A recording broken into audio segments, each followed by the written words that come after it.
Monday Night Raw tonight was the final Raw before the Elimination Chamber pay-per-view in Saudi Arabia, and this show, to me, was boring. We had a gauntlet match to determine the final entrant in the Elimination Chamber for the women, Randy Orton versus Seth Rollins in the main event, and we actually have a major story tonight for you guys when it comes to WWE superstar Kevin Owens and WWE legend Stone Cold Steve Austin. All that is here tonight on the podcast. This is the only place you need to be on your Monday night. This is Outside the Brand. I'll talk to you guys soon.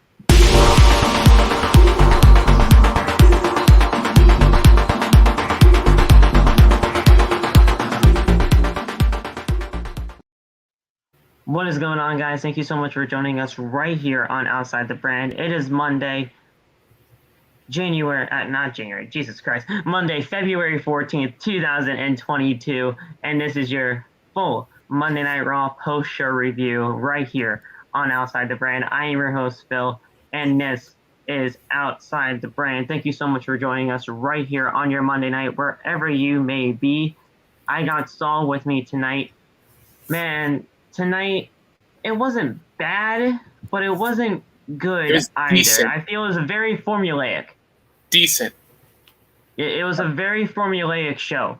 We had, we always have those gauntlet matches to determine the final, like who enters the last in the Elimination Chamber. I honestly thought we were going to get it for the men, as we saw the beginning segment with all the men's participants, but we actually got it for the women.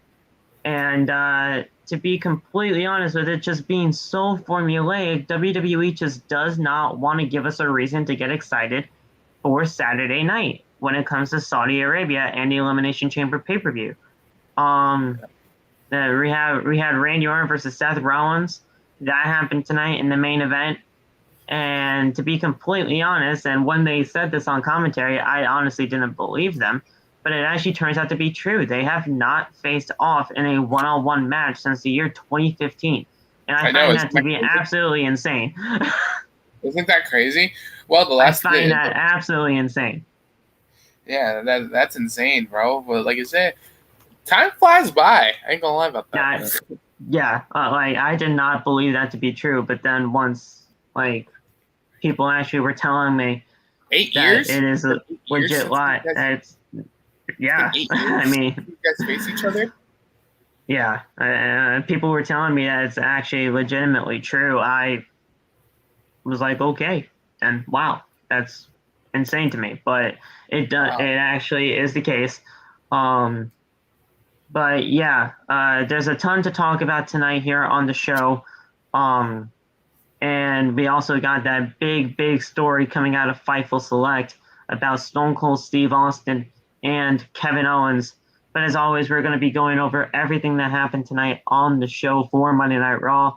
I want you guys to, as we all do here when it comes to this little intro that we got going on here, we're going to be selling out to you guys. I want you guys to hit that thumbs up button as hard as you possibly can.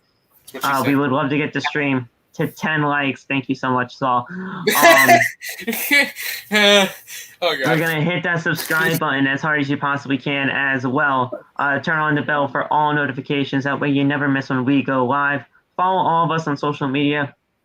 All of our TikTok links are down in the description below. Follow me on Twitter and Instagram at @PhillyMatt_. And just before we do anything else, I want you guys to go get your t-shirts. Bonfire.com. Yes, the merchants here. Go to bonfire.com, and that is the exclusive home of Outside the Brand and its merchandise. You guys got some great stuff over there. And we're going to be continuing to add more designs on the shop each and every single time that we get a new design up there. We will let you guys know when new designs are up. So, did you get it yet?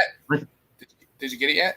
It's not yet. It's still being shipped right now, but it said it should be here in the next couple of days. So yeah. Let's go. But what are you trying to say to me? So yeah, it's gonna be a very, very fun time when you guys go get the merch. It's up there right now on bonfire.com, the exclusive home of Outside the Brand and its merchandise. If you guys have missed anything on the channel over the past week that we have done, our Monday Night Raw, Tuesday's Talk, Wednesday's Dynamite, and Friday Night's SmackDown and AEW Rampage review is all there from last week on the channel. All those live streams are good for you guys to check out on the homepage of the channel. Yeah, all the playlists I do believe is currently up to date, so you guys can definitely go check those out if you need to. And yeah, one final thing before we get into the actual Monday Night Raw review, I want you guys to just continue to support the channel in any way you can. We love that you guys support us here on Outside the Brand. It's been an absolute ride so far, and we honestly could not be doing this without all the help of you guys. So thank you guys so much. We love and appreciate you all. And what do you say, Saul? It's time to get right in to Monday Night Raw from Valentine's Day. Happy Valentine's Day to everybody here. We got this is going to be a major pause moment, but hey, you know, that's what happens here on Outside the Brand. We got Raw on Valentine's Day. It happens. Hey, yo. I told you guys it was going to be a major pause moment, but you weren't ready for that, weren't you? Sir, Mr. McDonald's, relax. Mr. McDonald's, what the fuck is that?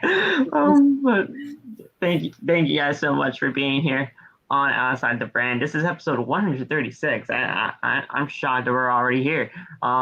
Episode 150 will be coming soon, and we have no idea what we're going to be doing then. But thank you guys so much. We'll talk to you guys. Actually, no, we're going to be talking to you guys right now as we have to do the Monday Night Raw review. The intro, Phil. What do you mean?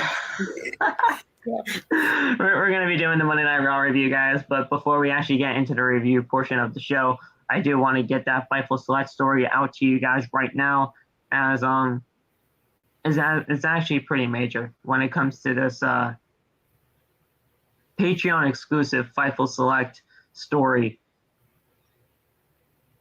It's pretty big, man, and it involves Stone Cold Steve Austin. We all know the beer drinking, the ATV riding, the toughest man that says hell yeah, the middle finger guy. Yes, you mean the toughest? You mean the toughest son of a bitch in WWE history? 100%, yes. WWE makes overtures towards Stone Cold Steve Austin for a WrestleMania matchup.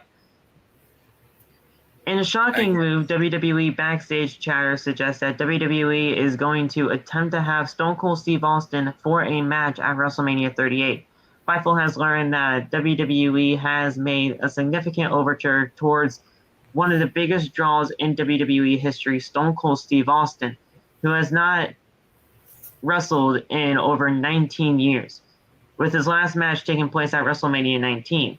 Since then, many WWE superstars have tried to conjure Austin out of retirement, but has not happened out of yet. Fightful reached to WWE in an official capacity, but haven't been given any concrete information.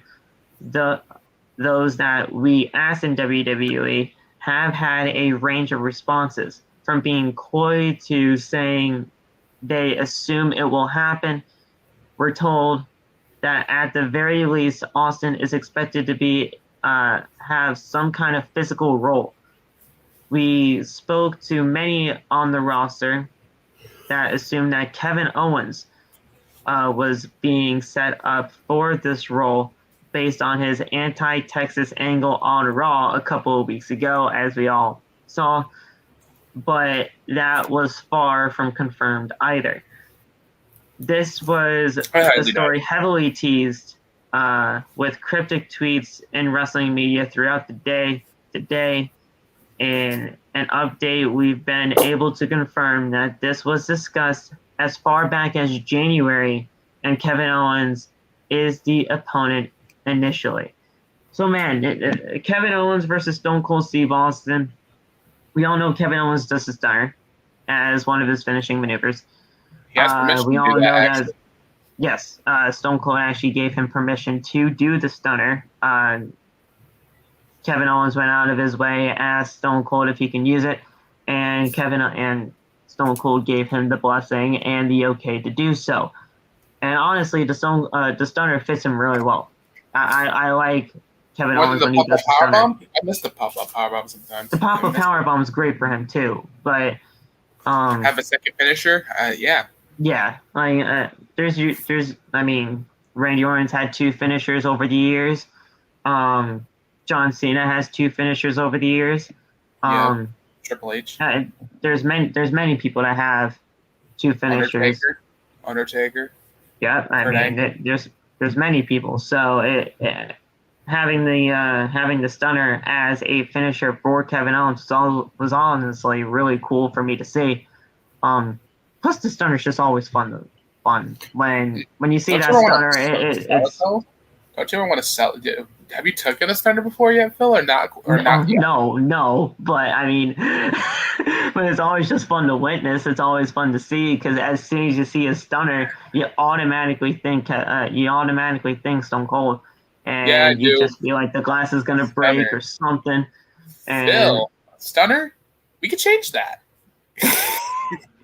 stop it, bro! You're trying to kill me. But I was like, we could change that. I was like, as long as you sell it like The Rock, as long as you sell it like Dwayne, we're good. But in all honesty, bro, do you feel like this could actually happen? Stone Cold Steve Austin versus Kevin Owens at WrestleMania. Would you like to see it, or is this just not for you? As you just think, I mean, all these part timers being here at WrestleMania when the main guy should be here. I mean, I don't mind seeing Austin, but not in the match. Not in the match. Like I said, yes, Stone Cold is by far one of the best legends there ever is, but I don't believe this. I really don't. I feel like it will get us talking, and if we kept pushing it, it doesn't happen. We overhyped ourselves for nothing. Kind of like the Forbidden Door, people. Right. But as far as when it comes to Kevin Owens, he's going to be at WrestleMania, but I see him doing an angle with somebody. It's not going to be Stone Cold. I'll tell you that. It's not going to be Austin. It's probably going to be maybe whoever it is that he's going to be pictured in that match with. But he's going to have an angle. But unless if they do make it happen, here's what I think. Kevin Owens comes out the ring. Comes out at WrestleMania, says, I don't have a match. I don't have a match here at WrestleMania. KO Mania is running wild here, and he has no opponent. All of a sudden, what happens? Shattered glass breaks. And yeah. Out, and then all of a sudden, he doesn't. Stone Cold it's not going to get physical. He's just going to do not the stunner, but he'll stop a mud hole or whatever the heck, and then all of a sudden, then he'll do that elbow that he does, and then boom, stunner, 1, 2, 3, it's over. It's basically going to be a squash match if they ever did such a thing. So you really think that Kevin Owens would get squashed by Stone Cold if he ever actually just showed up at WrestleMania? Basically, yes. I feel like they could do that. I feel like that's something that they would do. So you're saying they're going to Eric Rowan the situation when The Rock did it all those years ago at WrestleMania? Pretty much, yeah. I'm pretty sure. And honestly, I feel like Kevin Owens was terrible, by the way. I hated that. Honestly, I feel like Kevin Owens probably would have been like, if we're talking Kevin Owens, the human being, I'm pretty sure he probably wouldn't mind it because he likes Stone Cold. It would probably be an honor for him, honestly, because he's looked up to the guy for so long, and he actually gave a blessing to him to give a finisher. So, I mean, I don't know. I mean, if it happens, cool, but like you said, I don't think it would be like a long, 20-minute barn burner. I think it would be like something 8 to 10 minutes, and then we'll just get it over with. Pretty much. But yeah, I mean that's the big story heading into all this. As far as I'm concerned, I don't see it. I think he's gonna be there though. He's gonna be there. No question about that. Austin's gonna be there, but I just don't think he's gonna be physical.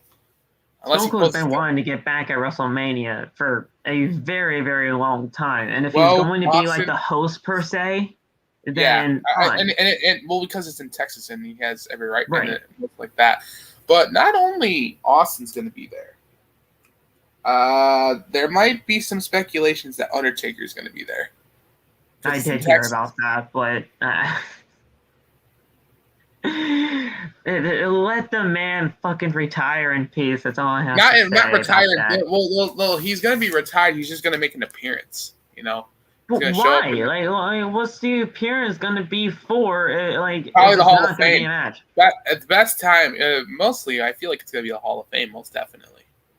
He should have been in the Hall of Fame years ago at this point, but yeah.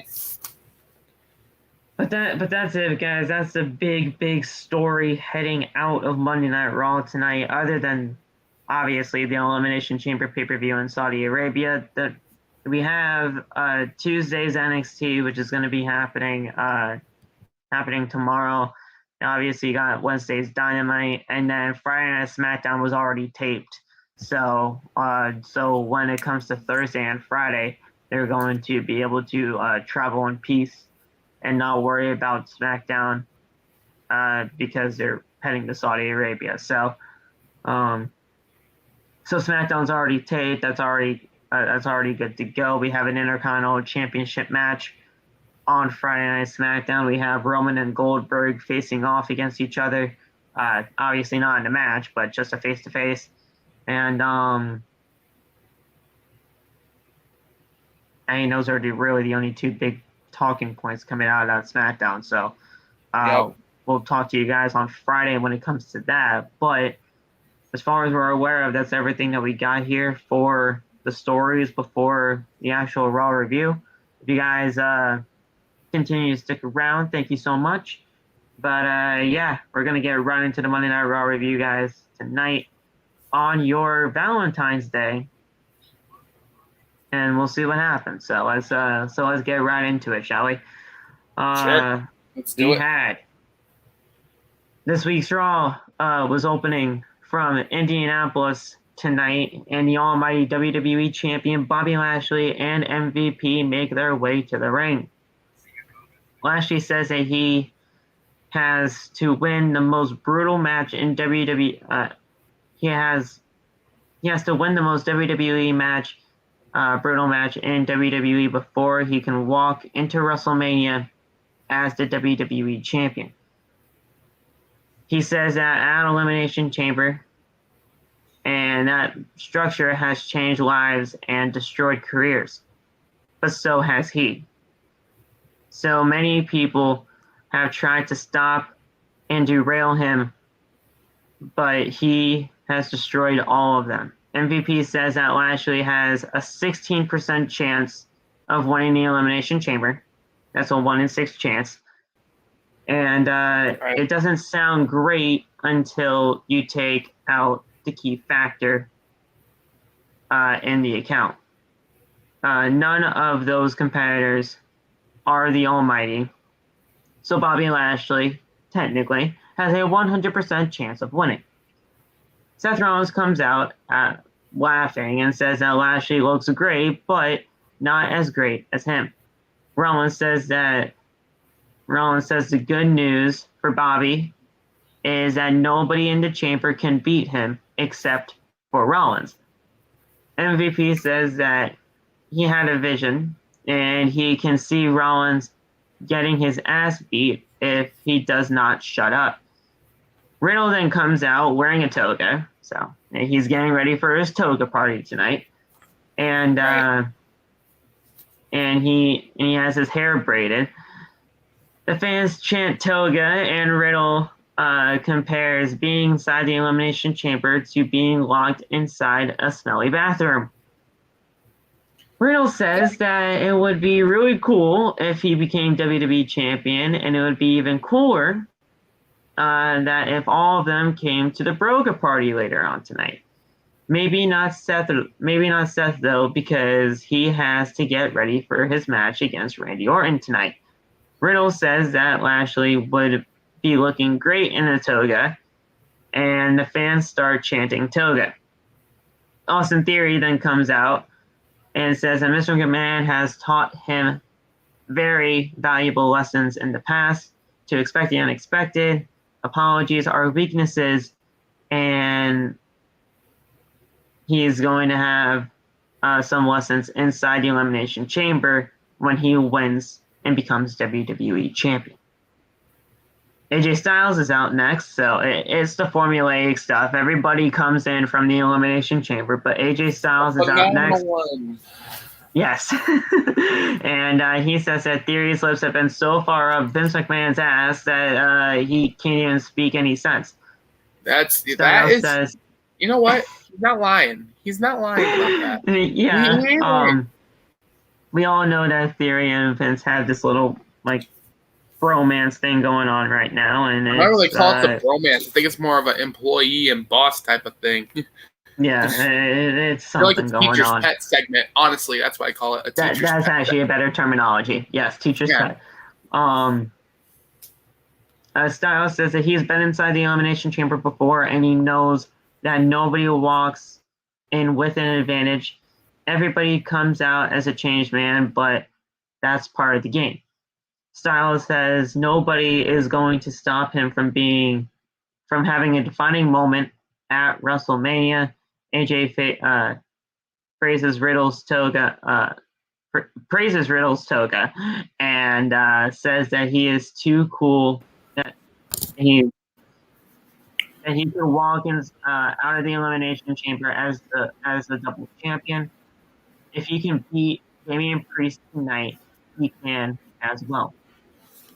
Riddle asks AJ if he can come to the Broga party tonight, but Lashley says, "Shut up, Riddle. Nobody wants to hear you talk."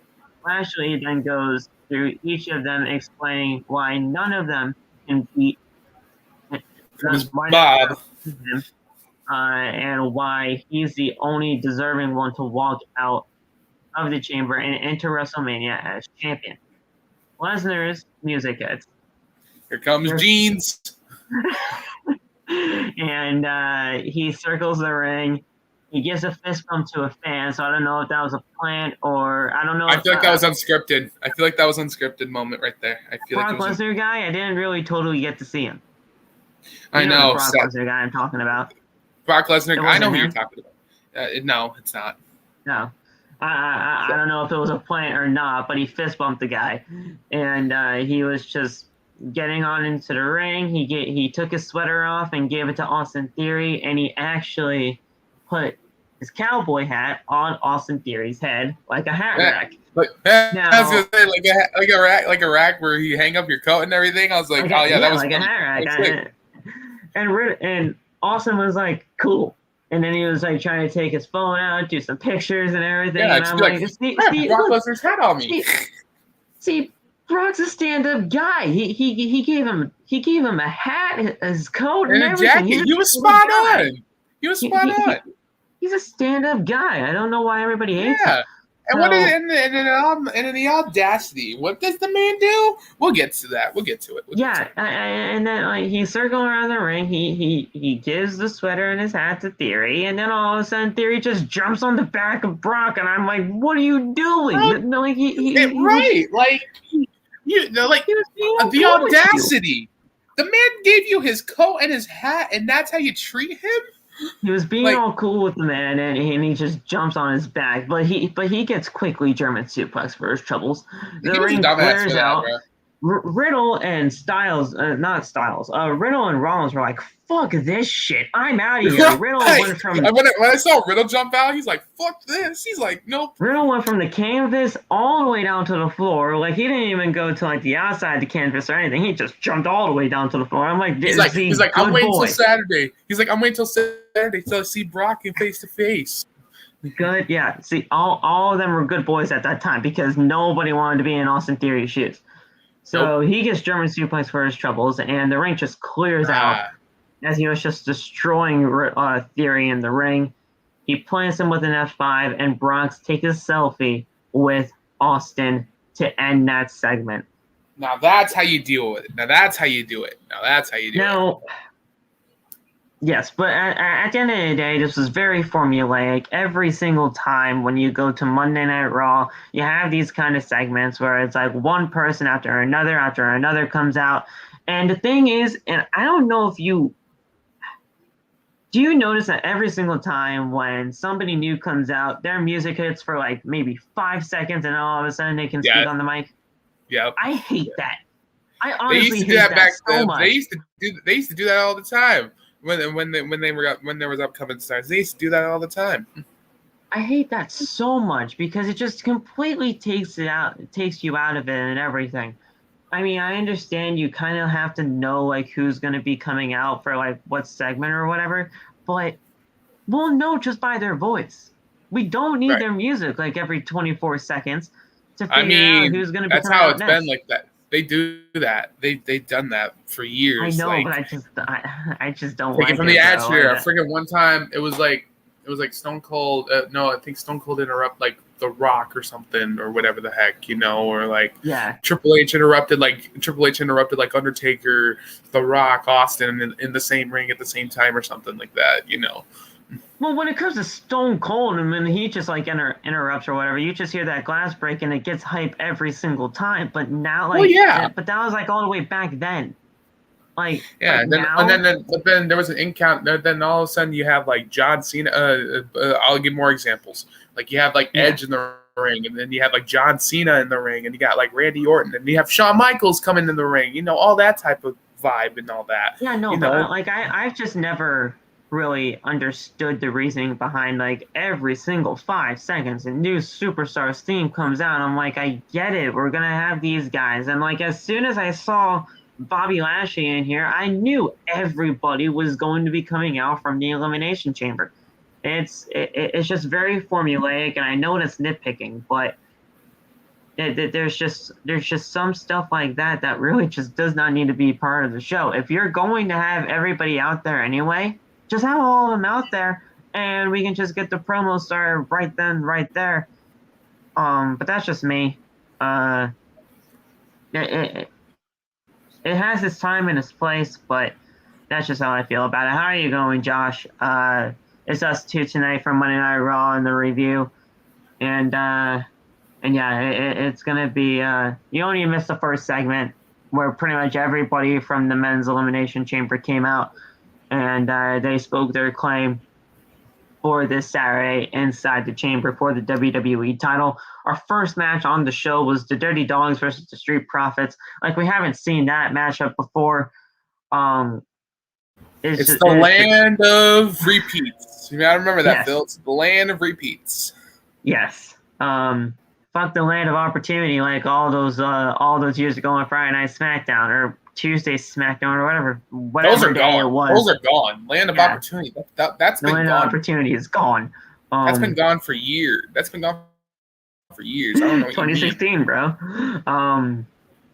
But yeah, the Dirty Dawgs versus the Street Profits, like we haven't seen this thing before. Dirty Dawgs are Dirty Dawgs. I mean, but the one thing that just completely shocked the fuck out of me, former NXT champion Tommaso Ciampa was on commentary. Yeah. Like, what the fuck was this? Feel like, but hang on.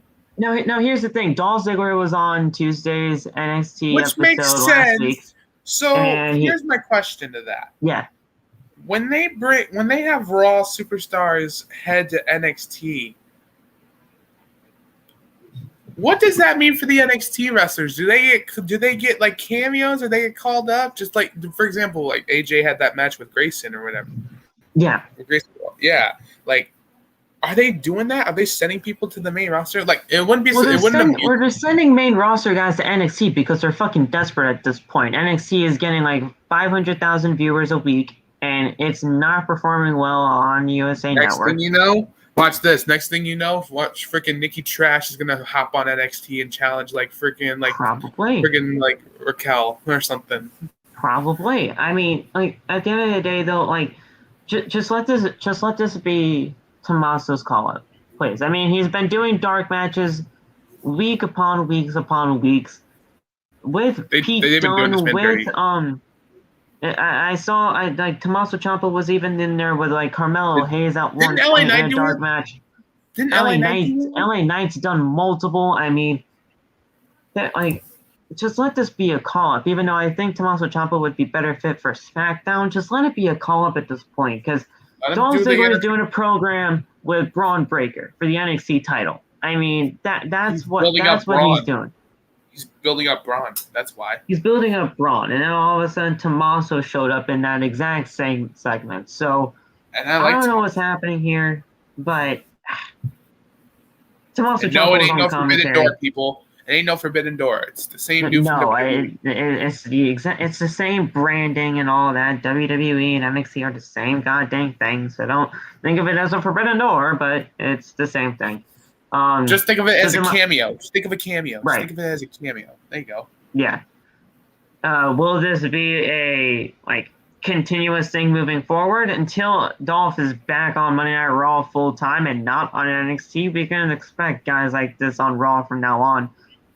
But I don't know. This was very strange to see Tommaso on commentary because I honestly didn't even notice him until they panned to him during the match and it was just him on the television screen. I'm like, whoa, wait, what the fuck? Tommaso's here? Yeah, and they didn't. And they didn't use his entrance music and anything. I feel like the crowd would go nuts or something. Yeah. No, the crowd was dead tonight. Wait, what am I saying? The crowd was dead tonight. They would be like, "Who's Especially this guy?" during this match, terrible too. But Yeah. so yeah, Tommaso was on commentary during this match. Ford begins with Ziggler and they start but Rude tags in and catches Ford with a spinning rock bottom like attempt kind of thing for a 2 count. Ziggler then tags back in and Rude throws him up so he can drop a knee on Montez Ford. Ford then drops Ziggler with a drop kick and both men are down. Dawkins and Rude then tag themselves, then get tagged in, and Angelo then lands some lariats and a spinning back elbow. Dolph then comes back up and comes back into the match, and Dawkins slams him, but Rude then catches him with a spine buster. On the outside, Ciampa mocks Ziggler with a fake applause. Ziggler then goes for a super kick, tries to fake him out, but Ciampa then throws water in his face. Meanwhile, in the ring, Dawkins slams Rude and Ford hits from the heavens for the win. Now, the from the heavens frog splash by Ford tonight, it was pretty much all knees. You saw all knees hit first. But I mean, heck, listen, you get that high, you're going to have your knees hit first. Like, it's not that big of a deal. Ford's done this countless times, and honestly, when you're going that high, you're not gonna land flat every single time. So there was no issue with me doing that. But the Street Profits win here at the end of the day. That obviously that was the right call. But like, I don't know, man. If I'm not gonna give a shit about Dolph Ziggler on Monday Night Raw, what makes anybody think I'm gonna give a shit about him on NXT? Let alone anybody that the Dirty Dogs do. Dolph is underrated. That Dolph is mad underrated. Can I tell you that the man's really good in the ring, though? I love Dolph. Dolph's good in the ring. It's not that I don't like Dolph. It's just the way they've been using him has been fucking terrible. Dolph had everything. Like he had great. Like Dolph is still great. Like he's good on the mic, he's good in the ring, and he has the potential. But Vince doesn't want to give it to him.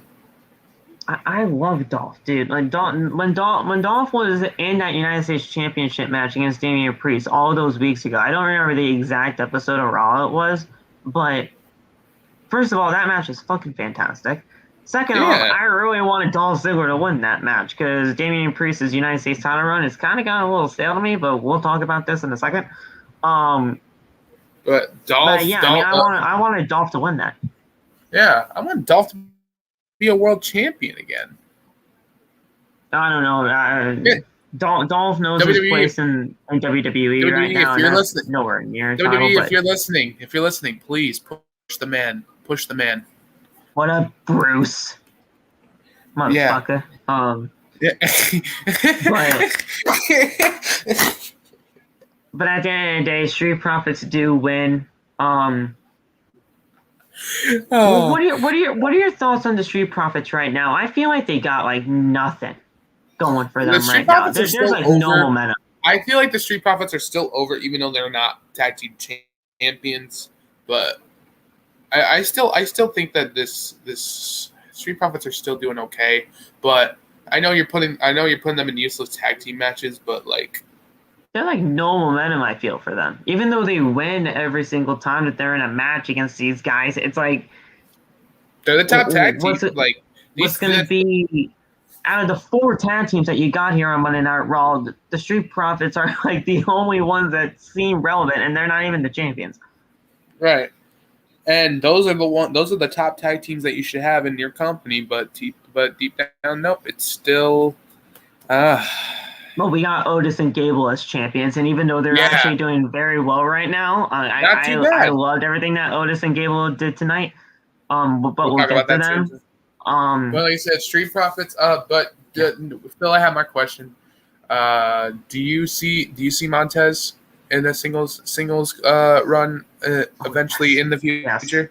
100%. Angelo Dawkins is going to be the one that. Montez Ford is the star. He said it before himself. Yeah. Sadly, Angelo Dawkins is going to be the one. If it ever did happen, he'd be the one fired from the group or whatever. Montez Ford is the star in this tag team. And Montez, and it's nothing against Angelo. Nothing against Angelo at all. Because Angelo's great. But he's great. But Angelo Montez is the guy. Angelo said to him saying he's similar to The Rock because of the glasses and how he carries himself. I don't know. So charismatic. Do you see The Rock? Do you see Dwayne in him? Do you see The Rock? The charisma from The Rock is inside Montez, 100%. Now would Montez ever come to like the actual career that The Rock has had? No. The star power, absolutely not. No. Yeah, but I mean the charisma that the man possesses every single time he's in that ring, 100% is The Rock. Yeah. Because that man's gonna be a world champion. I'll tell you by 2020. I'll give you 2025. He at least needs to have a singles championship under his belt. Yeah. Like whether it's United States or Intercontinental Championship, the man can absolutely 100% be. Is he going to use him? They're going to have TV time on him if he becomes one of those champions either way? Well, the Intercontinental Championship is like the 24/7 title right now. Absolutely pointless. But the United States Championship is at least looking a little bit better ever since Damian Priest has held it. But at the end of the day, that's up. And this is what sucks about it. It's just up to WWE Creative and Vince to see what the heck they can do with it. But yeah, Montez is 100% the star in this tag team. And it sucks because Angelo can be great too, but he thinks it's just Montez, and he said he's cool with that. He said he's fine with that. And you know what? It would not mind me. You know what I wouldn't mind? Him and Bianca Belair doing a mixed tag team with some other. Yeah. I wouldn't mind that. The one tag team match I would actually like to see if it came to mixed, and you guys are probably actually going to be shocked when I hear this. Seth and Becky. Yes. Seth and Becky versus Angelo and not Angelo. Jeez. Montez and Bianca. I mean, that would be great for me. That'd be fantastic. I can see talk about high flying everywhere. You can see Seth going around. Especially if we had like an Intercontinental Championship or United States Championship on one of them, and one of those two were like the Raw or SmackDown Tag Team Champions. Oh, that'd be great. SmackDown Women's Champions. I mean. Wait, are you saying that Bianca will be? I'm saying like if Bianca or Becky were the Raw or SmackDown Women's Champion, and let's say Seth or Montez were like the Intercontinental or United States Champion at that time, then like that would be perfect to have those two. Be together Belair, in like a mixed feud. Bianca Belair, she will be champion again, but we'll talk about it. Yeah. She'll be champion again. We'll talk about Bianca in a second because, I mean, she was in that Gauntlet match. And we're going to be talking about this goddamn Bianca hate as well because I don't know where the fuck it came from. I don't know where it is. You guys need to fucking get it through your heads that Bianca is going to be one of the biggest stars here in this company. And 2 years? At the end of the day, it's 2 years. 2 years she's been in this business. And she's done things that Charlotte, Becky, Sasha, and Bayley have not done. So that says something right there. But we'll talk as much about. As I love Sasha, I have to agree with you. Yeah, I mean, we'll talk about all those guys, especially when it comes to that Gauntlet match, in just a little bit. We had Riddle backstage with a bunch of other WWE superstars as they were wearing their togas for the toga party, broga party, toga party, whatever. He asked where Orton was, and Zelina Vega says, "Listen, I don't know, and I really don't care." Then why are you here? That's why I say because this party is for her soul. That's the thing. The party's for her. Riddle says, "Listen, this party isn't for you. This is Arcade Bros party, and this is a Broga party." He tries to start a Broga chant, and everybody actually does participate in the chant. Orton is shown in his locker room, watching all the shenanigans unfold on a TV monitor. And as you know, WWE superstars, they always stare at an angle like this towards the TV, and I'm like, it's a TV. Watch it like this. I never understand shit. I never understand that shit. They turn to the side like this. Why are you turning to the side like that for? Just watch it head on. You're fine. I was about to say, I promise you, your eyes are not going to be hurting. I promise you. You're just like this. Yeah, you're just like this. You're like, mm-hmm. I stare at a screen. I stare at a screen for the majority of the day. But you get paid to do it, though. You get paid to do it, though. And when you're they get paid to look at the monitor sideways. I don't know, but I look at a screen almost 99% of the day. Trust me, your eyes will not hurt. Unless you're doing it in the dark, and then it could hurt. But hey, I mean, if you're not crazy, it depends on how good or bad your eyes are, bro. These eyes are fucking terrible. Oh, my eyesight's fantastic. I'm like when I'm wide awake, it's game over. Like I will seek everything. I'm a scanner. Like I said, I know how to scan for stuff too. But yeah, I mean, he's just watching all of this unfold. Kevin Patrick then appears, and he asks him why he's not celebrating with Riddle and at the toga party. Orton says, "Listen, I'm not much of a toga guy, but honestly, in all fairness, I do have to be focused on my match with Seth Rollins, who he knows will have some sort of scheme." His face. Randy was like, Riddle was like, "Where's Randy?" And his face was like, he's like, "Oh God." He's like, yeah. He was like, nah, Chief, nah. I'm not, I don't want to be a part of that. Nope. So yeah, Orton says that he needs to be focused on Rollins, who he knows that he will have some kind of scheme heading to win the Elimination Chamber on Saturday. Before that happens, he's going to give him the three most devastating letters in WWE, RKO. Very formulaic promo by Randy Orton. You know what I was about to do? You know what I was about to do, Phil? I was going to be like, RKO. Don't ever put Dr. Britt Baker in that shit again. Honestly, if Britt Baker and Randy Orton tag team would be fucking sick. But regardless, if Randy did that, talk about controversy. I'd be like, Randy, you motherfucking dog. You know your wife's stuff, watching, man. right? I'll be like, your wife's watching too, right? You know your fucking stuff if you're doing Dr. Britt Baker stuff on TV. You probably get fined, but it's okay.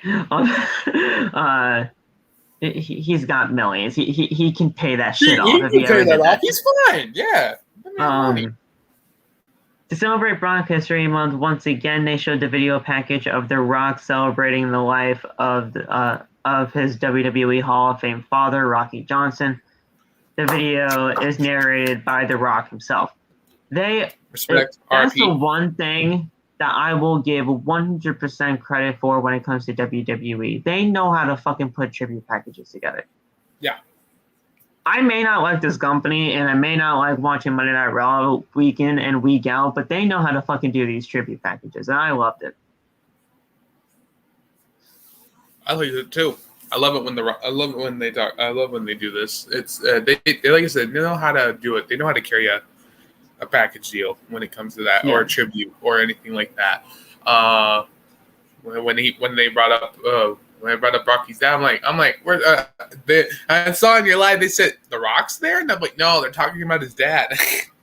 Yeah, I was like, whoa, wait, The Rock's there? It's like, no, he's just narrating about his dad. But like at the end of the day, like I may not like this company, but they are very, very class acts when it comes to tribute packages and all that stuff. Mo, it's a very, very good time. What's up, Mo? How are you, my man? Hey. But yeah, just great video package for Rocky Johnson, narrated by his son, Dwayne The Rock. Dwayne. The man that was at the Super Bowl. Yeah, dude, I don't know if he was fucking taking something before the Super Bowl, but man, those arms they were bigger than his head. I feel like, what the hell? I was like, what the fuck? But the man's built different. You guys don't know. You guys don't know. People that are watching, Dwayne's built different. Y'all ain't ready for it. I mean, come on now. It's about drive. But also, like, the man's coming back. He's coming back next year. He's facing Roman. You know, he's being built. He's being prepared. What you mean? He's got to get in shape if he's going to be 50 years old and he's going to be in there with Roman.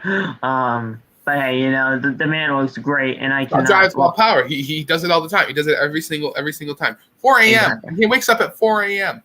Are you crazy? Exactly. Well, I woke up at 5 a.m. before I worked out at 5 a.m. before, so I've done that. But yeah, guys, The Rock did a very, very good video package for his father, Rocky, and then when we came back from that, Kevin Owens cut a promo earlier on today and says that he is a realist. So he knows he's probably not going to be at WrestleMania this year. But last week he had great things to say about Texas. But the Texans started trashing him on Twitter. Well, he was lying last week, but he's not lying now. He hates Texas.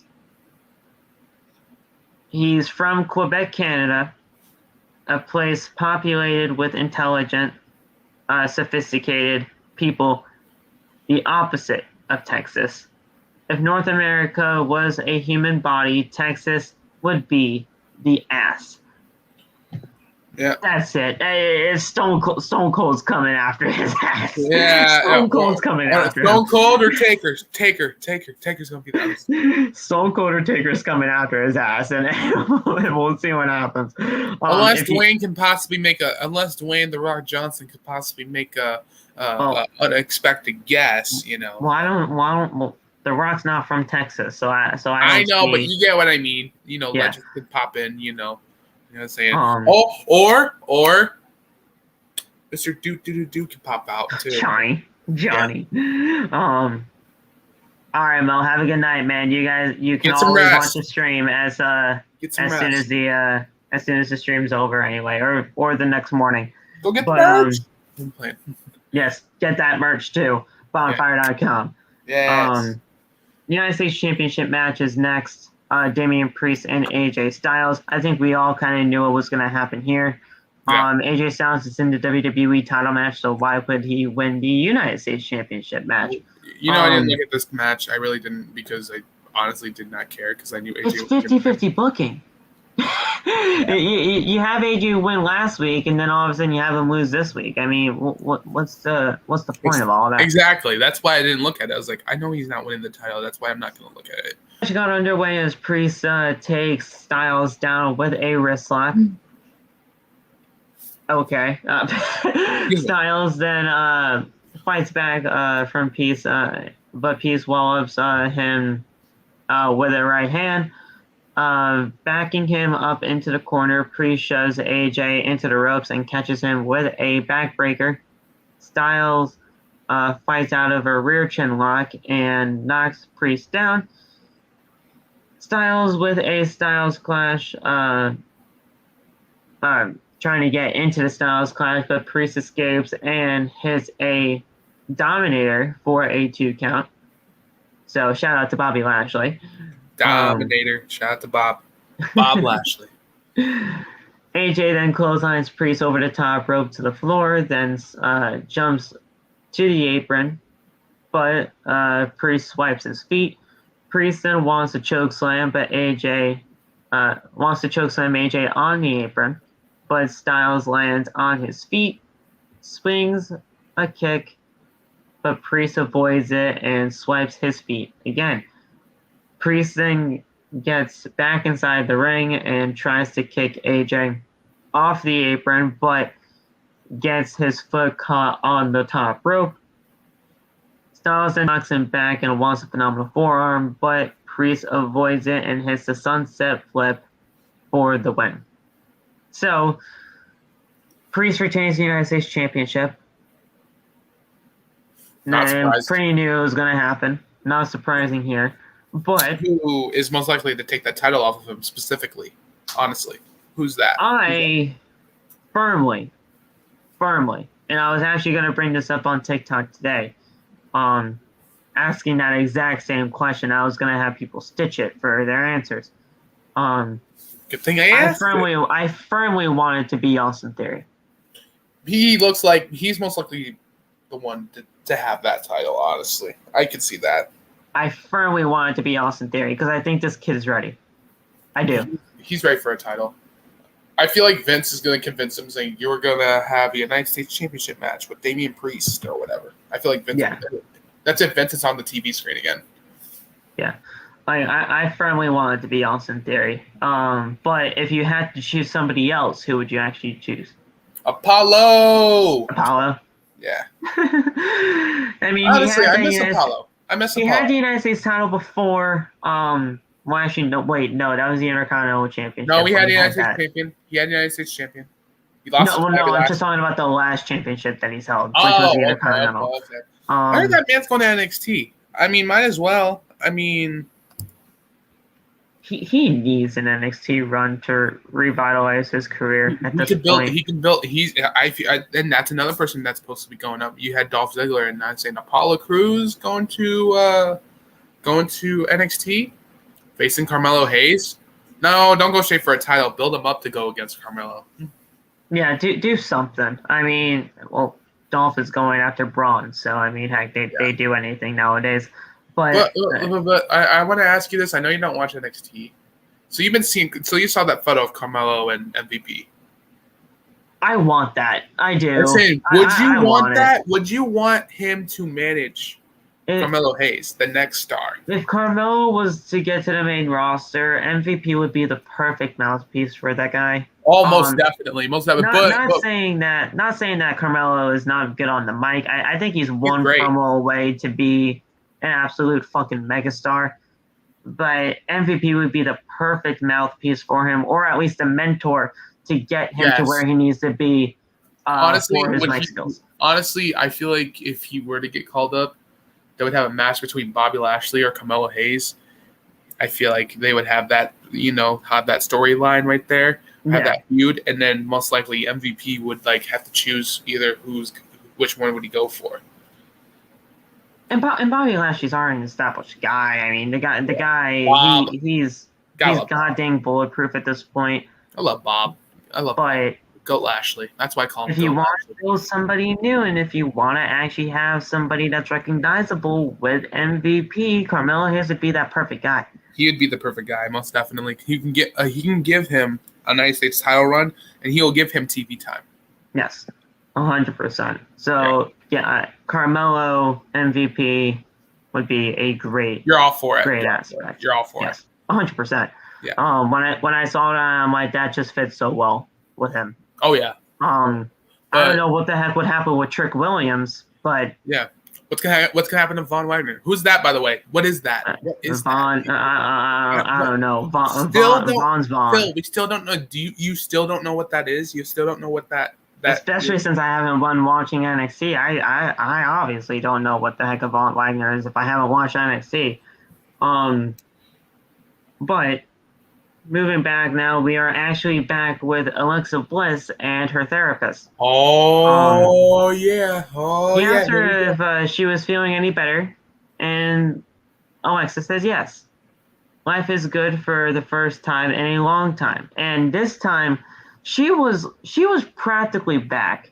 She had like black lipstick and everything, and she was just like, and she had like black eyeshadow and all that, but she was pretty much back, and she was talking in a normal tone.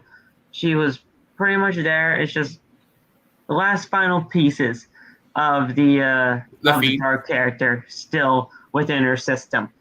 But she says life is good, and it's been good for a very long time. Here's the thing with that. With Alexa. So you're saying she's far from gone for that.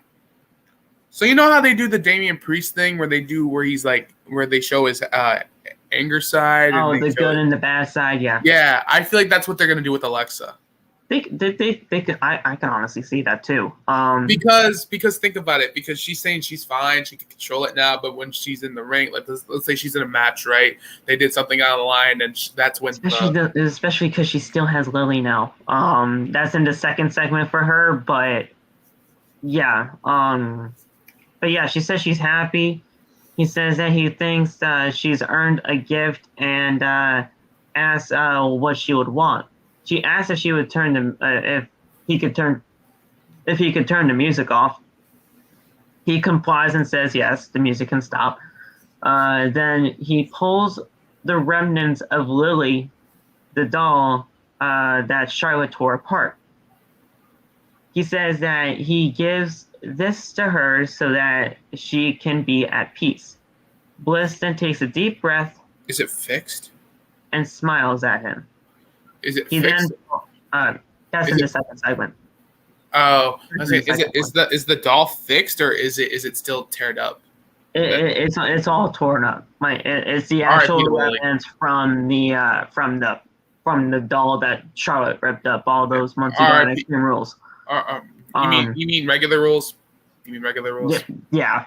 But for the name and the actual pay-per-view sake, it was Extreme Rules.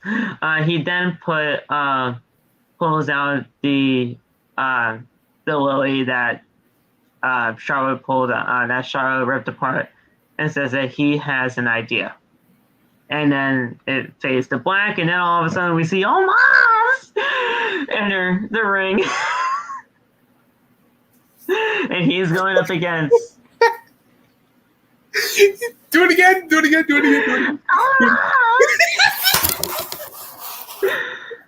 And he's having a match with. Oh my god! A match with that was so fun. I can't do it anymore. Why? Hey, Block can say Raw, but Vince and Raw, whatever the heck. It's 12:30 and people are asleep here. I can't. Oh, okay. But, now I understood. But he's going up against the Hurt Business, Shelton and Cedric. Fucking squash match. Omos gets the win. Of course he does. And are you a fan of Omos, or is that just trolling? It's a big troll account. Yes, 100% it's a troll. But I was gonna say, are you a fan of Omos, or are you just trolling? I was gonna say, I just like doing the whole Omos call because it's just funny as hell. And I'm telling you guys right now, though, 2023 he will be a WWE champion. I'm not gonna be prepared for it. I can't. Vince is most likely going to push that man to. The one thing that I thought was actually going to happen was I thought he was going to be inside the Elimination Chamber this year. No, I thought he was going to get the most eliminations. And he was going to fucking win it.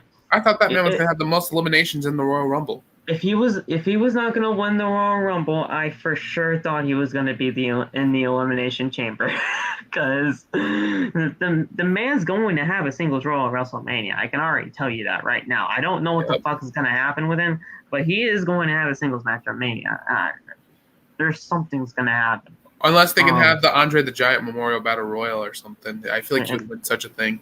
I feel like if they brought that back and he was in that match, I feel like he would win that. That's honestly. A 100% win for him, yes. Yeah, that's an automatic dub. That's an automatic dub. He's like, see ya, whoop, and then the other guy. And then now would be the year where they say, oh, yeah, if you win the Andre the Giant Memorial Battle Royal, you get a singles championship opportunity on the Monday Night Raw after WrestleMania or something Cashes like it that. In. It treats it like Money in the Bank. He's like, here, take the trophy, Yeah, like, and now would be the year where the actual Andre the Giant Memorial Battle Royal would actually mean something and you get a title shot.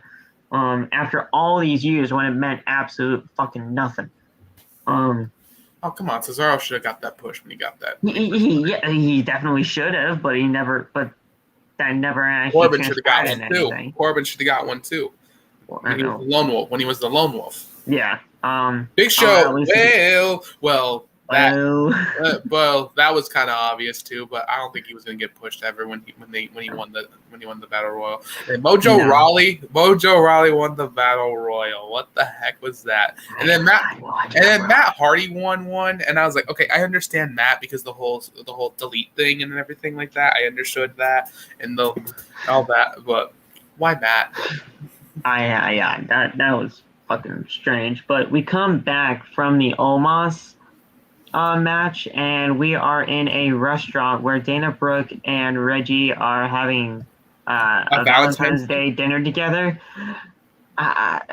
This man still got friend zoned, my guy. Well, not after what he did. We're just gonna cover all the bases now when it comes to this shit, because the 24/7 title needs to fucking burn 1,000 deaths in the fiery pits of hell. Damn.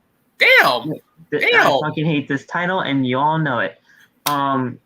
Thoughts and prayers. At the end of the day, Reggie just gets friend zoned, but he wins his championship back. So he gets the title back. Man ain't no simp. The man ain't no simp. No. He's like, fuck you and your title. I'm going to win it back. Yeah. He's like, fuck you and your title. I'm going to win it back. I love it. It was like, you know what? That kind of reminded me. Well, they didn't have an on-screen relationship. Kind of reminded me when Carmella and R-Truth were running with the 24/7. That's exactly what Reggie and Dana were reminding me of too. Yeah. Except when Dana did kiss him, I was expecting them to actually have a moment. I'm like, yes, Reggie, my guy. I'm like, Reggie's the man. I was like, but then all of a sudden when he rolled up, I was like, oh, that's a lot better. That's 10 times better. That is. I knew as soon as something was happening in that restaurant, I'm like, this man is gonna get friend zoned, but I know he's gonna win his championship back because he's just gonna say, fuck yo shit. I am not getting friend zoned today. I'm winning my title back. Yes. Phil, would you do the same thing? I know you're not. I know you don't like 24/7 title, but wouldn't you do the same thing if it was? Oh yeah. If I got friend zoned, fuck you. I'm gonna get my title back. Nah, she hits you with the line of, yeah, I like you and all, but I think we should just be friends. I'm gonna be like, ooh. Oh, you're done. I'm rolling your ass up in a restaurant. I'm rolling your ass up in the park. I'm rolling your ass up in the. I don't care where the fuck we are. You know what? Just saying that actually hurts me. Just saying that actually hurts me. I'm like, ooh. Yeah, and I don't care where the fuck we are. I'm getting my title back. The arcade broke party raging on here backstage, and the Street Profits are in their togas. They are having a good time. They got some beer. They're actually doing a beer pong. What? They were doing beer pong. Hey, that's dope. I don't know if it was legit beer. It was probably fucking water. Who knows? It was probably water. But I was saying. But anyway, undefeated. Hey. Undefeated, by the way, in beer pong. Beer pong's fun, man. I love We're it. not drinking it. Well, I'll tell you what. When we all meet up, we're not going to do beer pong, but we'll put let's say we'll put soda or whatever the heck. We'll put like Coca-Cola or Sprite or something, Something. Yeah. But yeah, I mean, they were doing beer pong. They were having a fun time at the Broga party.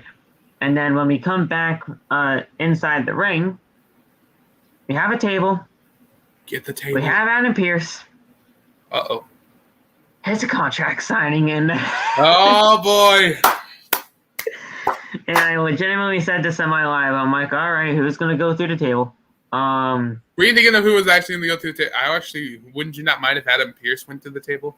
Well, listen, Adam Pearce blocked me on Twitter. Anything that involves Adam Pearce, getting his ass kicked, I'll be fine with. So you wouldn't mind if Roman Superman punched him and hit him with a spear and then made him pass out? 100%, I would not mind. No. You've been like, I said, I acknowledge you 20,000 times more than I actually do. Yes. Fuck you, Adam Pearce, for blocking me on Twitter. For calling you I'll say F you the to general Vince manager of Raw when you are exactly that. I will say F you to Vince for blocking me on Twitter one time. I'll tell you that. You got blocked by Vince on Twitter? I told you that already. I told you that years ago. I told you that a year ago. Yeah, I got blocked by Vince because I told him to push. I told him to push Cesaro, and then he blocked me. Good shit, bro. Good shit. I was 14. Yeah. I was 14 because Cesaro was getting pushed at that time. Fucking great. But I got a new Twitter account, so he's not blocked me. So he's in the ring. It's a contract signing for the Raw Women's Championship match at Elimination Chamber. Lita's already the legend, the GOAT. So she makes her way to the ring, and then Becky comes out looking like a. Becky looked like she had a couple drinks, or she felt like the hobo tonight. No. The baby pod kept her up or something. You never know. She had she was like all like discombobulated. She had like she didn't have ripped up clothes, but like these clothes were not matching. They were just not it. Like she was just like she was just maybe like kept a tired her up, old. man. She was a tired mom. She was she was in mom mode at that time, my guy. Like, what you mean? Like she like the baby kept her up. You can't control that. She was a tired mom, and she was looking a bit distracted. And Becky's asked Lita if she could just not sign the contract tonight. She says that she hasn't slept in about a week, so there's the baby talk right there. Thinking her teenage idol assaulting her and just trying to steal everything that she has worked hard for. She'll let all that slide if Lita tears up that contract. She says Becky. Lita had a great career. What else does she have left to prove? Neither of them have anything to gain from this either. Becky ain't lying about that. I'm just playing. She really doesn't have anything to prove, but fuck it. I want Lita to win that championship, and I know she's not going to, but I want it to happen so bad. Becky's keeping that title. She is not losing that title. We all know anytime soon. We all know Becky's going to retain that Elimination Becky's Chamber. going to be Becky. You know what? I'll tell you this. Becky's going to have that title reign. She's going to have that Roman title reign. I guarantee you. I would fucking hate that shit so much. You know Vince would do such a thing. You know Vince would do such a thing. Come on. Oh, I know he would. I fucking hate it. I'm all for it anyway because I love Becky. I don't care what anybody says.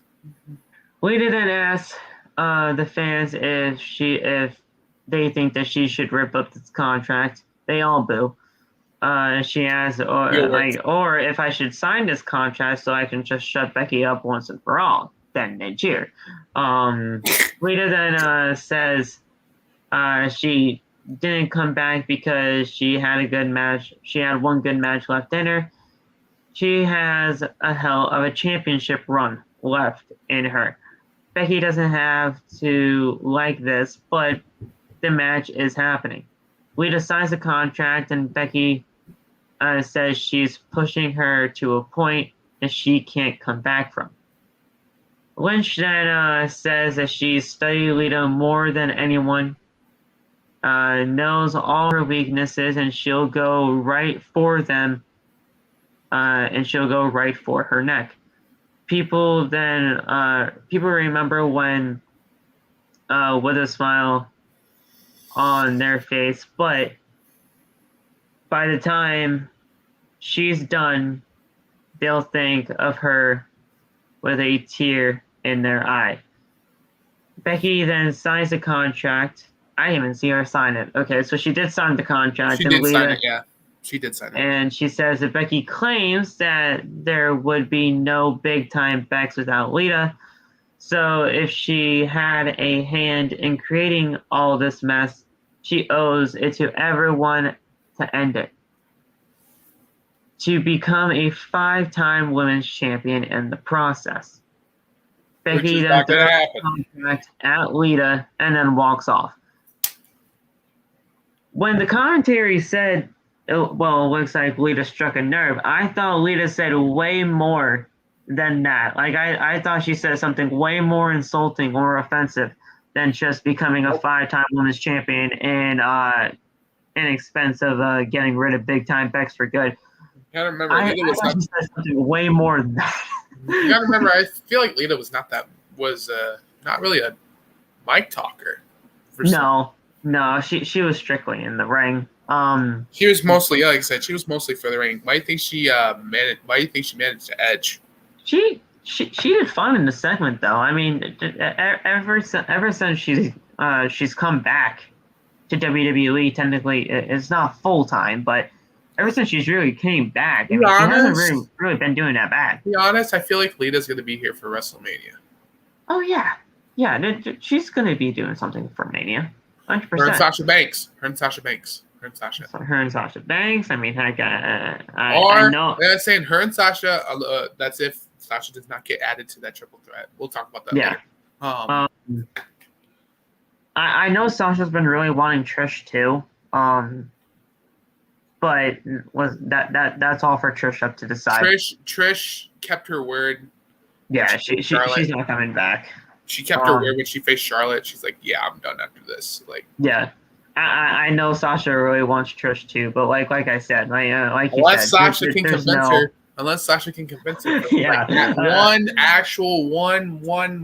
last final match. One final thing to end it all. But if anything, if Sasha is not added, like you previously mentioned, Lita would be a great spot for her. Mm-hmm. Unless, no, that wouldn't work. No. I was going to say. What are you going to say? You can say it.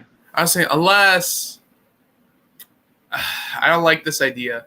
Unless Lita can get Trish to come back and they go for they get the tag titles and the Bella Twins. Yeah, and I was like, no, that I wouldn't like that. Well, the thing is, the Bella Twins are going in that spot anyway. Yep. They're going to be facing Carmella and Zelina, and they're most likely going to win anyway. You know, it's been 16, 17. It's been 7 years since Carmella and Nikki Bella have been in the ring. I forgot they were in that same kind of division together all those years ago. Yep. That's insane to me.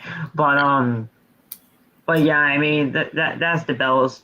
That's the Bellas' spot to hold, and the thing is, the Bellas are gonna win those titles. Question, Phil, did you like the Bellas or not really? I liked Nikki. I did, especially when she was doing that whole longest reigning Divas Champion shit. Brie.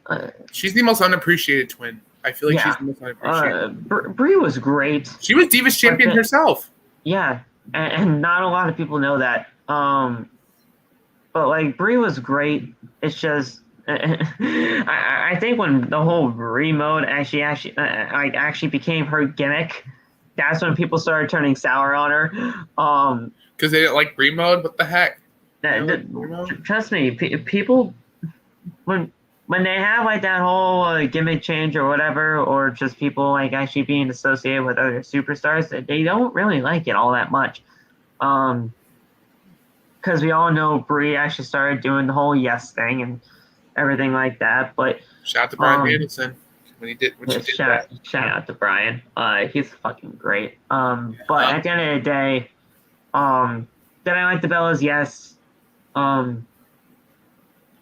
It's just we'll see what happens when it comes to WrestleMania time because we all know they're going to WrestleMania. We all know they're going to get those tag titles. And Zelina and Carmella are gonna do everything they can do to protect Nikki, considering she had a neck. Oh yeah, they wouldn't bring her back though if the neck wasn't going to be able to hold up. Yeah. And also, I hope Bree does not knock anybody out. I hope Bree does not knock anybody out with those yes kicks. Listen, that was just a terrible fucking accident. That she didn't mean anything by that. Come on. No. I just don't want no one. I just don't want her to knock out nobody. I don't want her to botch a suicide dive. I don't want her to botch, anything really like that because that was just a terrible accident. Yeah, there was nothing. Who was that against? Gauntlet match. Gauntlet match. Did we talk about that? Well, I mean, you can, but I was asking who was that botched kick against? Oh, Liv, actually. Oh, that was Liv. That's right. She got knocked out by Liv. She got fucking knocked the fuck out by that. When she kept kicking her, I was like, ooh, when I think it was the second kick. I think it was the second kick when they caught it. I was like, ooh, she knocked her out. I was like, ooh. The first one was fine, but then when she was going down, she kicked her again, and it legitimately knocked her out. Kick, when she kicked her on the chest, but then when she got her foot a little bit up to her head, I was like, ooh. I was like, oh, she knocked her. So this was where pretty much everything was starting with the Gauntlet match. The Gauntlet match started off with Rhea and Nikki. Of course. These are pretty short matches to say the very least. Well, yeah, because you got to get to Gauntlet matches when it comes to men usually go about an hour long at most. And then this one, when it came down to, I'd say, the beginning of Rhea and Bianca, we were only like 33 minutes in. So that just goes to show you how short these matches were. Mm-hmm. And how they really booked these guys. I'm not going to really go through every single match because it's a five-person gauntlet match, and we honestly kind of don't have that much time. But I'm just going to give you guys the actual order of these matches because really it's been one person that entire time. So it was Rhea versus Nikki. Rhea won that one. Then Rhea versus Liv came out next. Rhea won that one. Rhea versus Doudrop happens, and Rhea wins that one. Rhea versus Bianca Belair happens. Now that's a shocker. Bianca wins that one. Hey, that was a spot-on match when Bianca came out. That was great. Bianca and Rhea were the best match out of that four. Yes. And it's been 2 years since those two actually been in the ring one-on-one. Yeah. And at this point, Rhea Ripley was going in there for over 40 minutes in that entire Gauntlet match. Belair attempts a handspring moonsault, but Ripley gets her knees up, and again, both women are down. This is awesome. Chants are going throughout Indianapolis. This is where finally the crowd started to lighten up a little bit. Yeah. Ripley then goes to the top rope and connects with a missile dropkick and then sends Belair flying across the ring. Ripley then locks in a prism trap, but Belair then quickly rolls out and hits a spine buster. Belair then hits the KOD for the win. And Belair gets the final spot inside the Elimination Chamber, meaning that she will be entering at number 6. She'll be the final one to enter the match.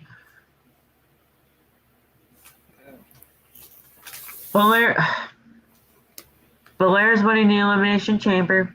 I can see it now. I really wish Liv could still pull off a dub or something. I really wish Liv could do something. Belair, Liv Morgan is the only one that's actually in this chamber that's actually been inside the Elimination Chamber before. But when it comes to everything that this matchup is setting up for, Belair's gonna win this thing, and she'll have her match against Becky at WrestleMania. And she's gonna lose that one. I wouldn't be too sure, man. We'll talk about it come WrestleMania time, but man, there's something about this whole 26-second bullshit that happened at SummerSlam that, man, people are going to want to see Bianca get that title back. But again, we'll talk about this at WrestleMania. Revenge during a dark match against her. Remember, she got a revenge. A dark match that don't mean shit. Yeah, that's true. That's a dark match that don't mean shit. Plus, usually whenever it comes to dark matches or live events or anything like that, that's testing the waters for future feuds to come. That's what it all really comes down to, because Roman and Seth actually faced off in a live event all those months ago, and then all of a sudden we saw Seth and Roman on SmackDown. Yep. So it's feuds to come when it comes to dark matches or live events like that. Who knows? Maybe Roman's is in that dark match over at that arena right now. I'm just playing. He probably could be. Who knows? Like, our tribal chief shows up. You know. I mean, Veer shows up on dark matches every once in a while. Send Veer. Well, when are they gonna deliver? I don't even think we even saw a Veer package tonight. No, I didn't see one. I didn't see one. So wait. When is Veer going to be delivered? Listen, WWE is not going to send Veer for a very long time. So basically, just like Batista's down, pretty much they're never going to send. He'll be down for like till 2025. I'm calling it right now. Wait. So wait. Batista's. He's going to get back up in 2025? I'm saying Veer. Veer is down till 2025. I was like, finally, I've been waiting for Batista to get back up. And I was like, he's like, nope. Batista's never going to get back up. Well, come on, let him back up. It's not up to me to let him back up. It's up to him. If he wants to get back up, he needs to get himself back up. So when he came back at WrestleMania 35, is that when he officially said, I am officially down? Like, I'm down. He went back down again, yeah. He went back down again. Oh, man. He rose from the ashes for WrestleMania 35, and then all of a sudden he went back down again as soon as that match was over. Oh. Pain. So Bianca has earned the right to enter the Elimination Chamber last on Saturday. She helps Ripley up to her feet and holds her arm up. Ripley then the commentators then say that she actually competed in this match for a good 44 minutes straight. Riddle is backstage again for the Broker Party. Here we go. Oh, boy. And he's singing a Valentine's Day song. He's fucking drunk at this point, I guess. Riddle's drunk? Well, like actingly drunk or for real? I feel like he's singing a Valentine's Day song, bro. I don't know if it's legit or not, but at the end of the day, he's singing a Valentine's Day song. There's something going on.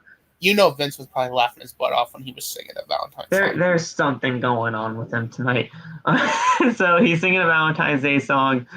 That is until he gets attacked by Otis and Chad Gable. Everyone runs away, allowing Gable to hit Riddle in the gut with his guitar. We have a commercial break, and when we come back, we're back inside the restaurant. New 24/7 champion Reggie. We already technically went over that before.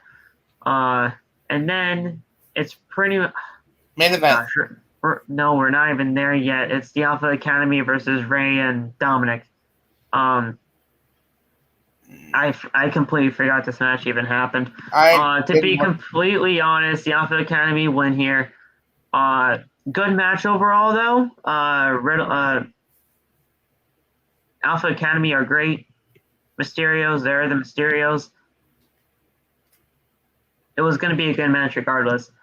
I'm just going to say it right now. Gable is doing the best work of his fucking entire career right now. And yes, that even does include American Alpha. I will say that. On the main roster, American Alpha. Yeah. Because NXT American Alpha was fucking on another level. But main roster right now, this is the best work Chad Gable's ever done. And I feel like Chad Gable has really found his role when it comes to this type of character for him. And Otis is really rubbing off on him, man. And Chad Gable's really rubbing off on Otis. You see these two? Otis looks great too. You see these two breaking up anytime soon? I don't. I would not want that at all. Because these two complement each other so well. They get each other. They do. Where is Jason Jordan? Jason Jordan's still enjoying himself as a producer. Jason Jordan is doing his thing right now as a WWE producer. And he's doing great things. I know. This man, I miss this man being in the ring sometimes. He was actually not that bad in the ring. He was really not that bad. He was great. No.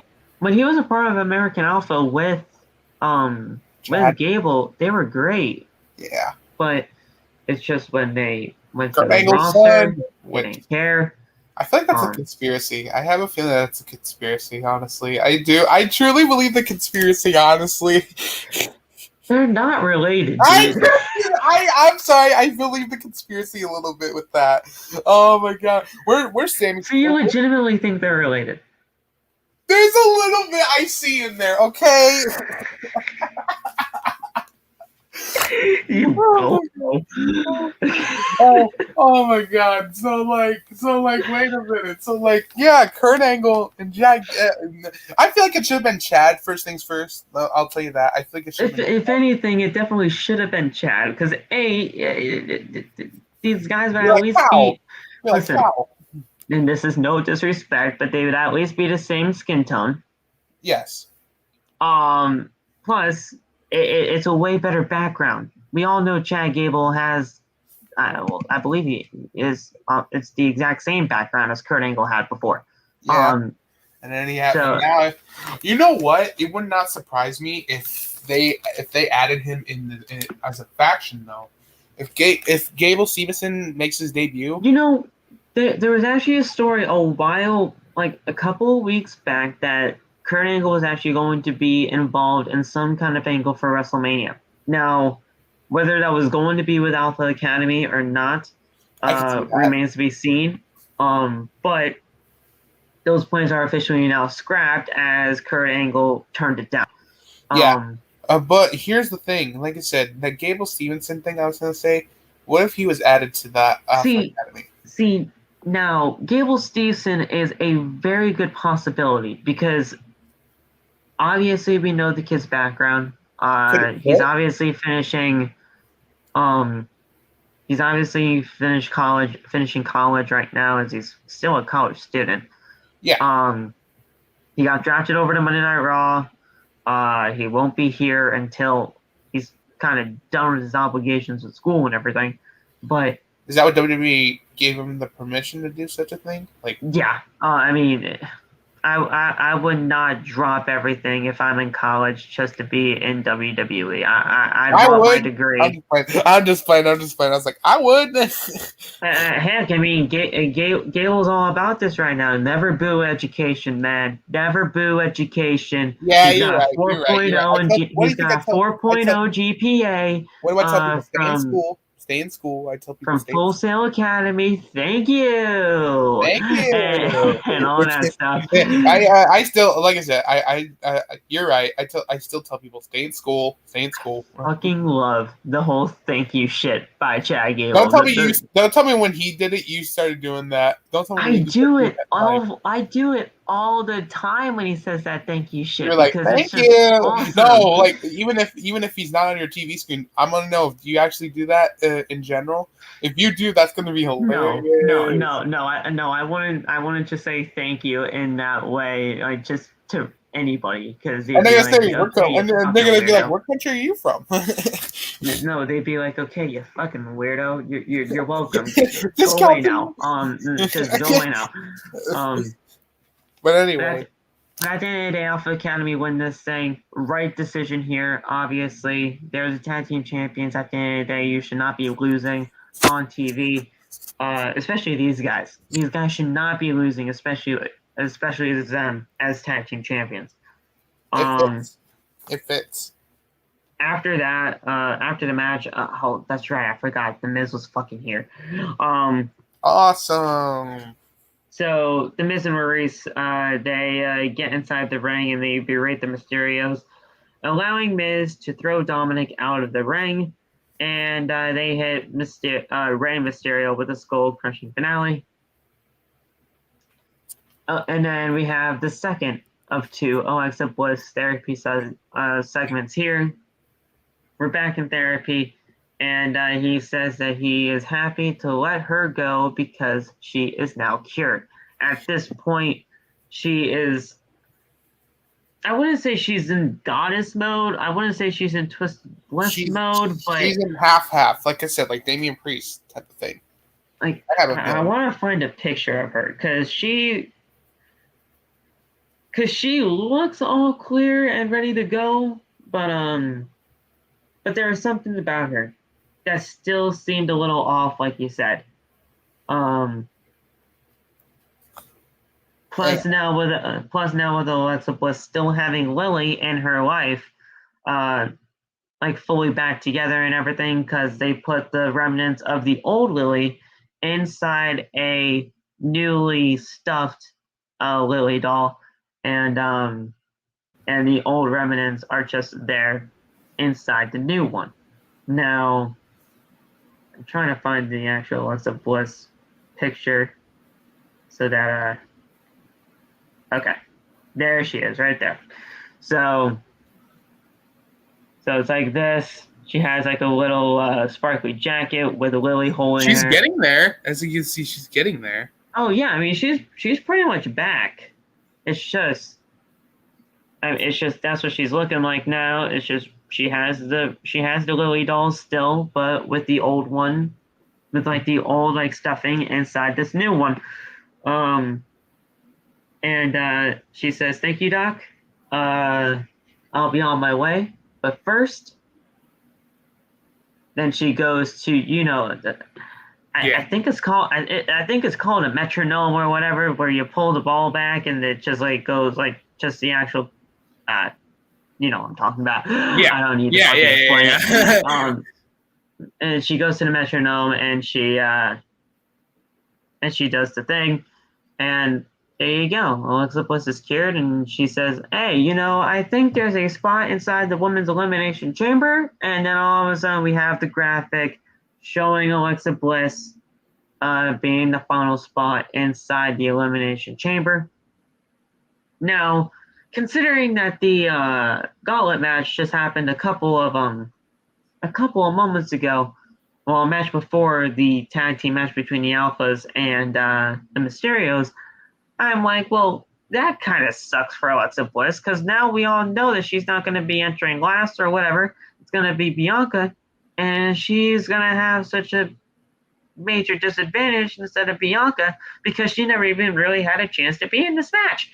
But obviously she was doing her old therapy gimmick and all that stuff, and now she's back fully. Yeah. I'm glad Alexa Bliss is going to be in this match, man. I think it's Bailey? I wanted Bailey so bad, or at least Alexa. Because of the Photoshop photo? Well, I mean, I did that Photoshop photo. Oh, I thought that was actually for real. I was like, no, I did that Photoshop photo.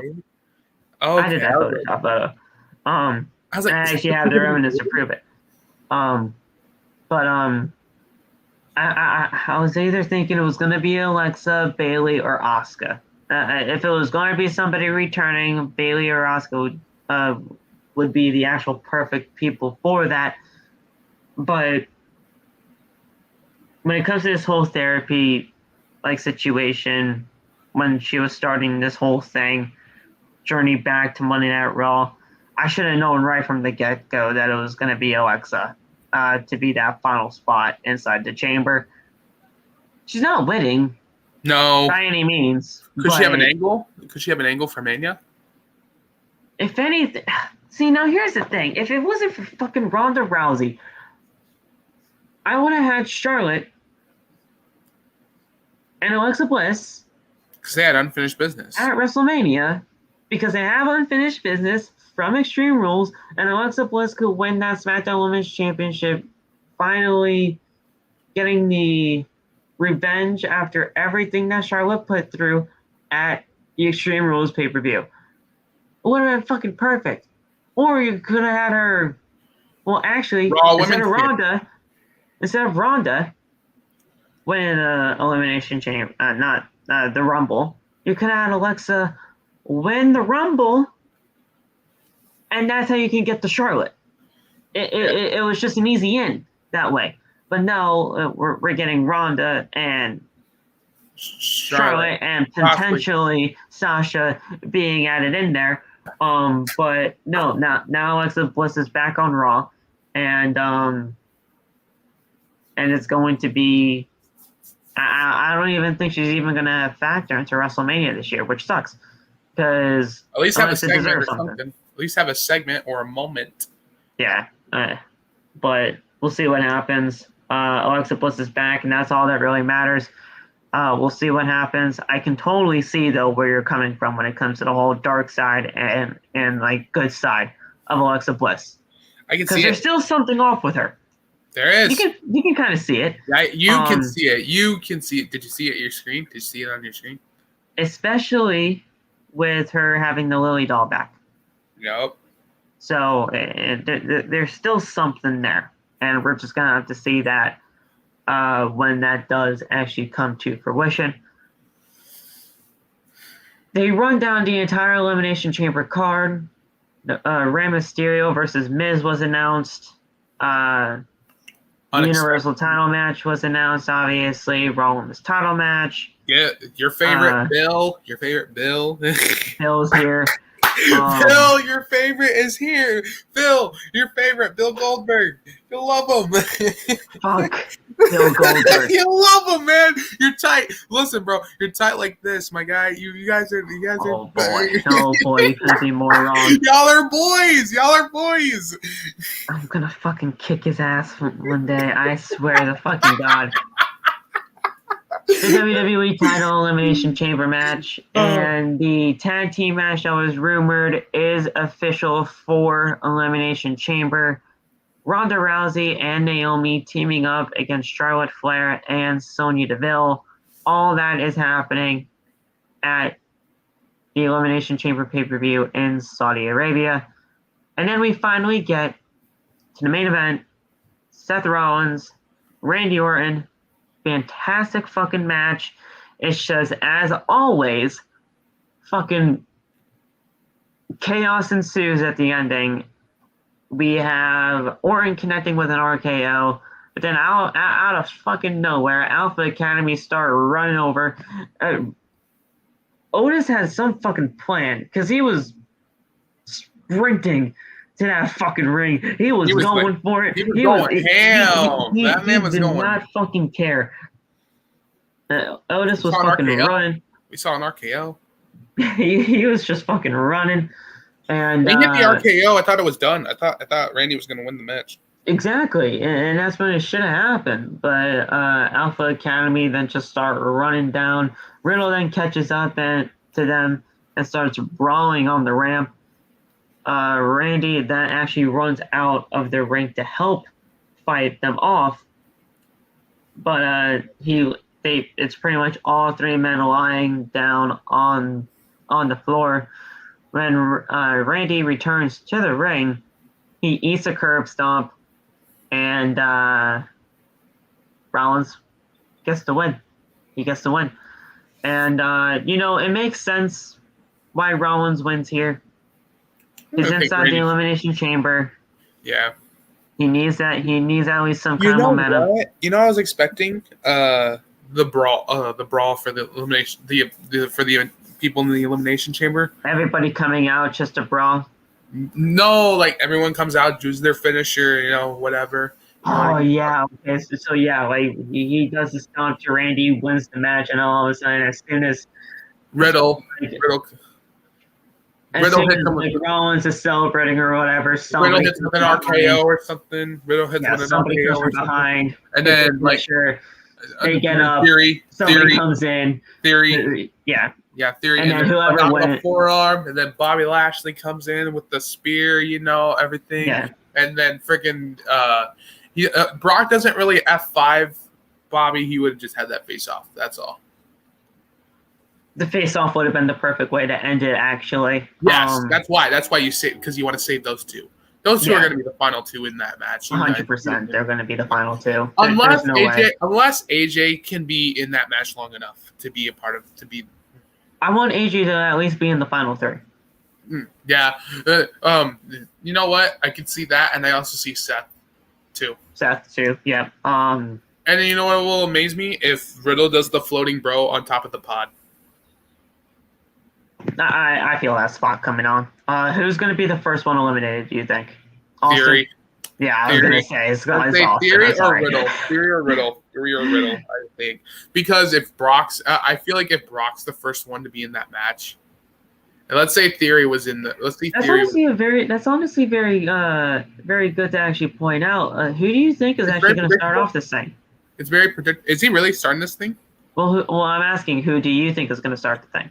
It wouldn't surprise me if Brock was starting it, honestly. Like I said, it wouldn't surprise me if Brock was the first entry.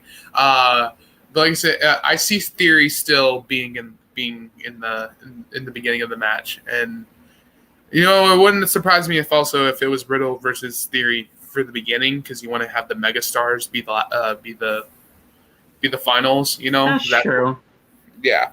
But like I said, it wouldn't amaze me if Brock was the first one, because then if he faces Austin Theory, F5, boom, get somebody out here.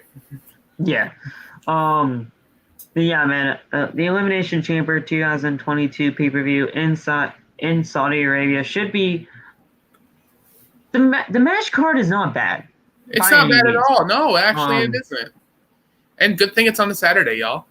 It's on a Saturday. It just sucks that I'll be at work. Yeah, that's right. I can't message you. You don't want no spoilers. It's on at noon my time, and as soon as I get out of work at 2:00 in the afternoon, you're in time for the main event. It would probably be time for the main event, right?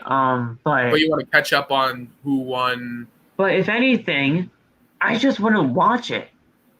I just want to watch the entire show, and then as soon as the pay-per-view is over, and I'll turn on at 8:00 at night or something, and I'll just watch the entire show from beginning to end instead of just watching the main event and then all of a sudden just have to catch up on the other matches. I just wait it out. And that's exactly what I'm going to do. I'll just wait it out until 8:00. And so you said you're going to have your phone off because, like I said, how am I going to message you, Phil? What was I say? How am I going to listen. I'll talk to you guys, but if it's anything about the pay-per-view, I'm out. I can't go a day without talking to Phil. I can't go a day without talking about my bro. What do you mean? You can talk to me by the actual text message, not the actual group chat, because I know everybody and their fucking mother is going to be and their mother. Come on, doesn't watch wrestling, so you're good. I know everybody and their fucking mother is going to be talking about that pay-per-view. But yeah, it's going to be fun, guys. Elimination Chamber this Saturday on Peacock. What the fuck am I doing? I'm not. I told myself I'm never going to do this. I am not. Repeat, not going to be fucking promoting this shit on here. I can't be saying oh yeah, on the network for $9.99. No, not that shit. No. And they're not gonna say Peacock exclusive, whatever the heck they call it. Oh no, I'm not fucking saying that PLE shit. PLE. No, it's a pay-per-view, motherfuckers.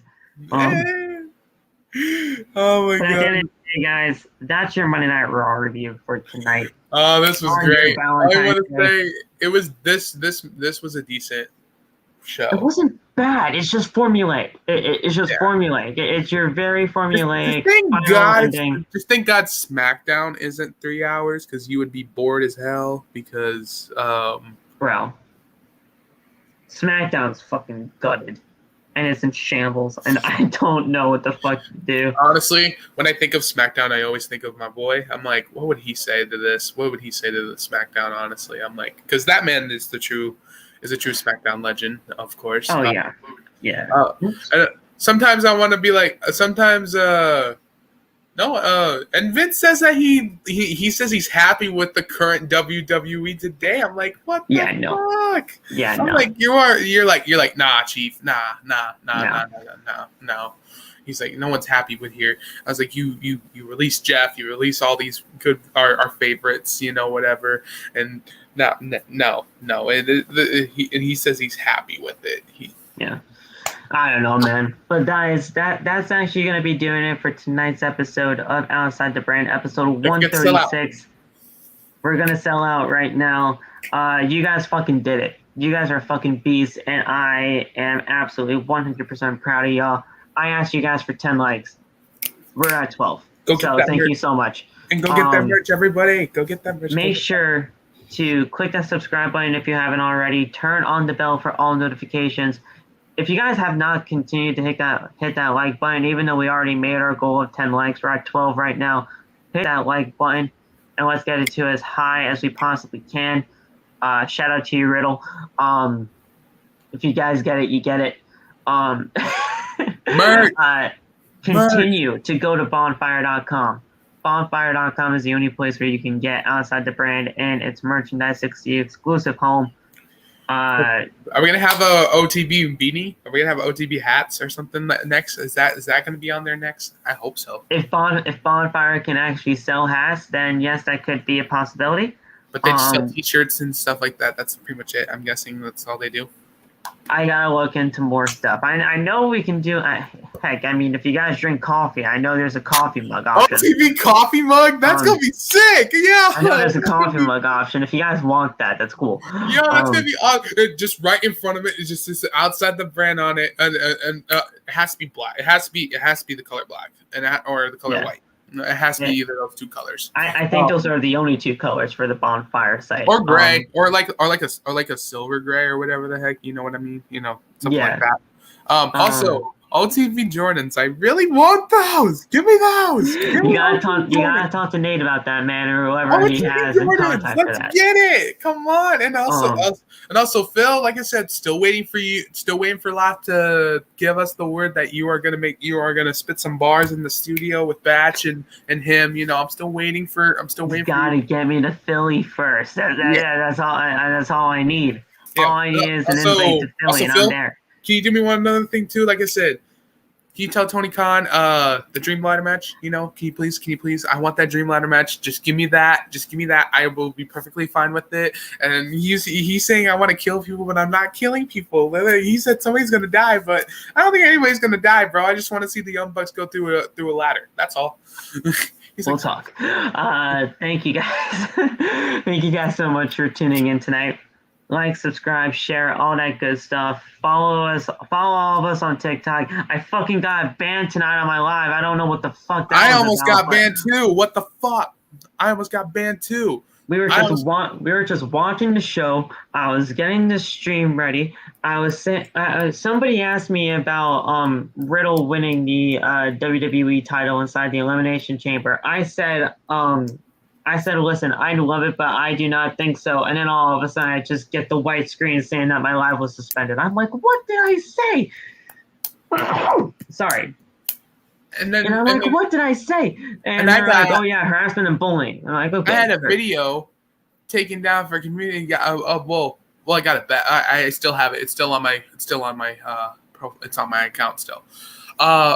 it got community guideline for illegal activities or whatever the heck. And I don't know what the fuck you're talking about. And all of a sudden I appeal it. I got it back, thank God. Because last time I took a video down, I took it down, but I got the appeal back saying I won. I won my video back, and I deleted it. And I felt bad, and I was like, all right, now we know what to do. But this time, if I get violated again, I feel like they're going to take away my creator fund or whatever the heck. I have a feeling that they're going to do such a thing. I'm very high risk, and I'm scared of posting stuff. But like I said, I'm gonna be very, very, very, very, very, very, very careful when I'm posting. Just gotta be mindful, man. That's all. But I also might have to show my face. You know what I'm saying?